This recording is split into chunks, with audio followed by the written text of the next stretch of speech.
अस्सलामुअलैकुम सामीन। 13 सफ़रुल मुज़फ़्फ़र की तारीख़ शुरू हो चुकी है। 18 अगस्त है। ख़बर का उन्वान है कव्वाली और ढोल के ज़रिए ईसाल सवाब। मेरे एक फ़ाज़िल साथी ने ये वीडियो मुझे भेजी है।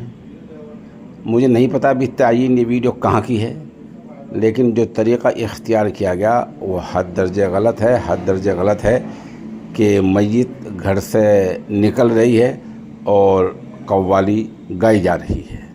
इससे अंदाज़ा लगा सकते हैं कि खैर उम्मत जिसको लोगों की भलाई के लिए भेजा गया था वो आज गुमराही की किन हदों को पार करती जा रही है।